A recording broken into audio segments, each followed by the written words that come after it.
Virá Brasil, tudo bem com vocês? Espero que esteja tudo muito ótimo. Bem-vindos, bem-vindas, bem-vindos a mais um vídeo. Hoje eu quero conversar um pouquinho com vocês sobre um filme que eu assisti, um filme nacional, que eu gostei bastante. Só que antes eu quero fazer algumas pequenas pontuações, mas se você só tiver clicado nesse vídeo porque você quer saber direto do filme, eu vou deixar aqui na tela um minuto que você deve passar adiante. E aí você vê só o meu comentário sobre o filme. Eu tenho sentido um pouco de vontade de ligar a câmera e falar despretensiosamente sobre algumas coisas que me arrebatam, alguma coisa que eu leio durante a semana, alguma coisa que eu assisto, porque eu consumo muitas obras, né, vamos dizer assim. Eu vejo muito filme, vejo muita série, acabo lendo bastante. Muitas coisas vão pipocando na minha cabeça.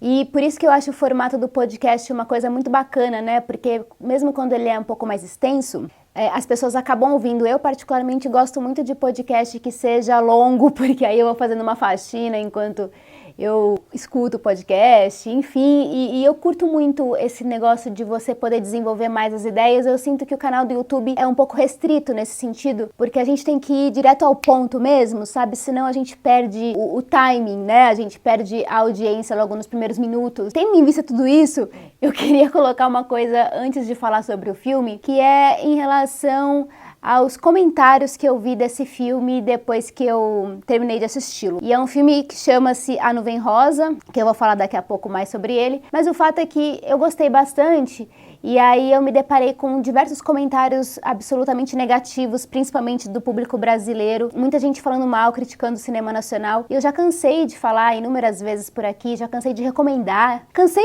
é modo de dizer, porque eu não canso de recomendar e nem de indicar produções brasileiras, mas eu sempre escuto a mesma ladainha, sabe? Que o cinema brasileiro é ruim, que as produções são ruins, são terríveis. E mais uma vez eu quero fazer a minha provocação a quem tá aqui me assistindo e tá interessado nesse debate. Quantos filmes nacionais você de fato assistiu e que tipos de filmes nacionais que você tem assistido? Assim como em todos os países do mundo, o Brasil também tem uma série de produções e cada uma delas tem um público, tem um foco, tem um investimento financeiro diferente. A gente tem o cinema que é mais independente, a gente tem o cinema que tem uma quantidade grande de dinheiro investida, e a gente tem produções mais comerciais, a gente tem hoje em dia filmes que são mais de gênero, né, como chamam. Nós temos... Tem uma diversidade de produções. Então, quando você fala não gosto de cinema brasileiro, a que tipo de cinema você está se referindo? Porque é muito diverso o nosso cinema. E eu fico bastante triste quando eu vejo esse tipo de comentário, porque na maioria das vezes eu vejo que existe uma ignorância em relação ao tema e uma falta de conhecimento mesmo, um preconceito. E o preconceito ele vem justamente desse conceito sem conhecer, sem ter um conhecimento mais profundo em relação ao que se diz, né? Por isso que é um pré-conceito. Semana passada lançou um filme na Amazon Prime, que são dois filmes em um, né? Falando sobre os irmãos Cravinho e a Suzane Reinsdorf, não sei o sobrenome dela, aquele crime que aconteceu, que ela matou os pais junto com o namorado, o irmão do namorado. São dois filmes, cada um conta uma versão da história, né? O ponto de vista da Suzane e o ponto de vista dos irmãos Cravinhos, eu acho. Eu detestei esse filme, eu achei ele constrangedor em vários aspectos. Aí eu vi uma discussão nas redes muito interessante, porque muita gente falando assim, pô, o cinema nacional tá enfrentando uma puta crise, e aí vocês vêm e metem o pau no filme, né? Até que ponto que isso é bom ou não para a nossa indústria, né? Do audiovisual. Claro que a gente tem que formar nossas opiniões, né? A partir do que a gente vê, a gente vai formatando nossas opiniões. Nesse caso, eu não gostei do filme. Isso não vai impedir de eu falar que eu não gostei do filme só porque eu quero defender o cinema nacional. Eu tô falando tudo isso porque a gente tem inúmeras produções de fato. E tem coisas que a gente de fato não vai gostar, como é o caso desse filme, que eu até posso falar mais adiante, todos os pontos pelos quais eu não gosto desse filme, que eu acho ele bastante problemático, mas não vai ser hoje nesse vídeo.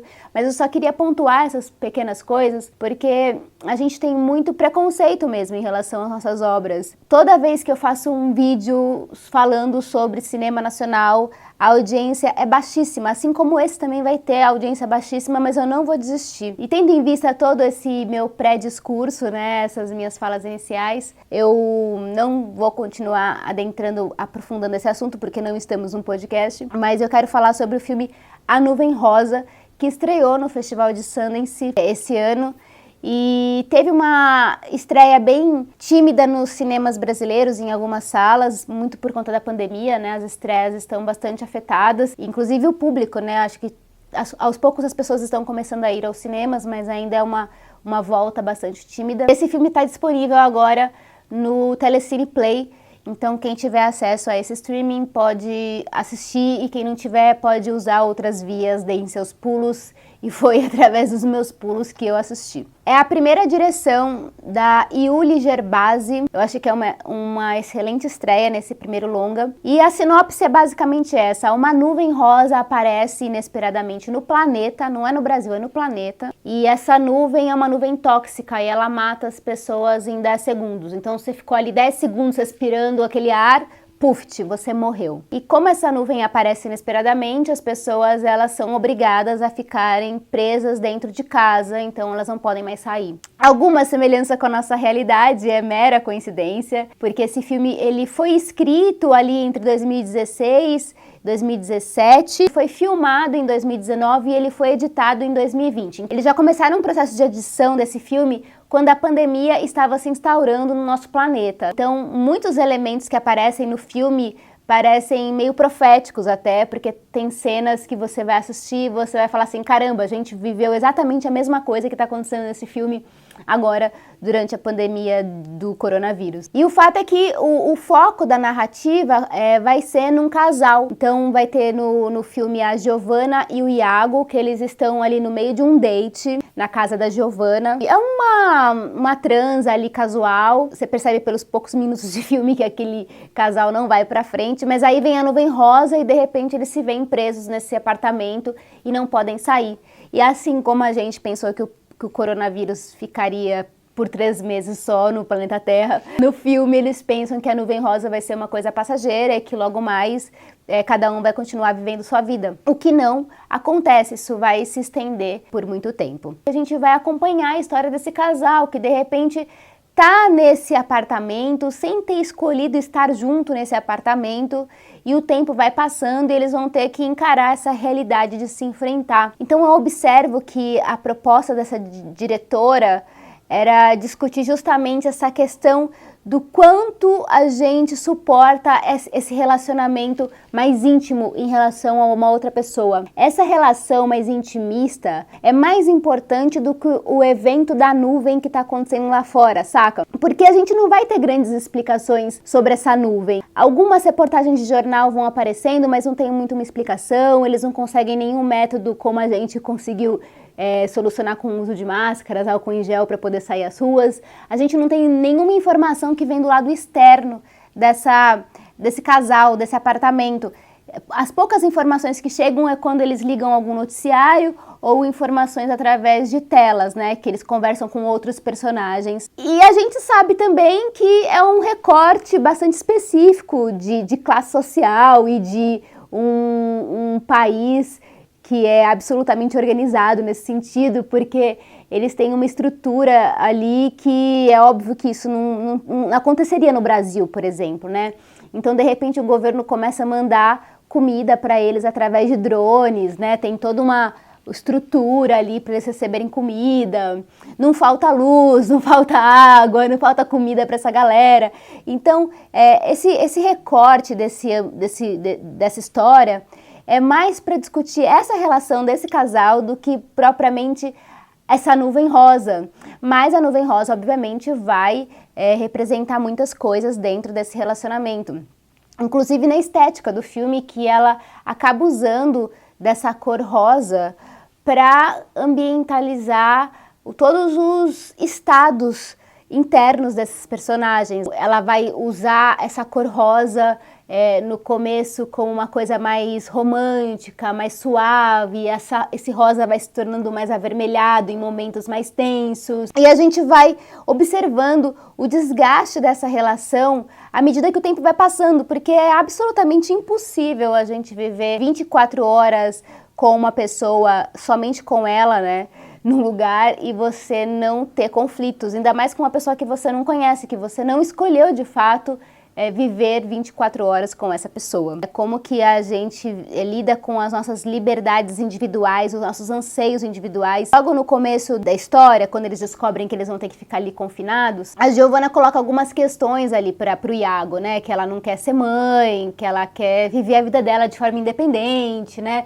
Então ela é uma mulher por si só já muito independente, não tem grandes planos de casamento, sabe? De família, de construção de família, algumas coisas que são esperadas socialmente, né, das mulheres. Como ela vai entrar em conflito com todas essas questões à medida que ela ficou ali confinada, né, porque o tempo vai passando e como que você lida com essas suas escolhas, né, porque chega uma hora que você não tem mais escolha, você tá ali com aquela pessoa, sabe? Tem uma passagem de tempo bastante interessante que vai acontecendo. Eu gosto muito de como a passagem do tempo é feita. O que me incomodou nesse filme foi justamente que chega uma hora que as pessoas elas vão enlouquecendo e não tem mais controle da sua vida, né, dentro daquele espaço, daquele apartamento minúsculo. Mas às vezes eu achei que ficou tudo muito limpinho sempre, sabe? Que as coisas não vão se sujando, que ela não entra num estado animalesco da coisa, que poderia ter animalizado mais essas relações, sabe? Como a gente se transforma meio que num animal irracional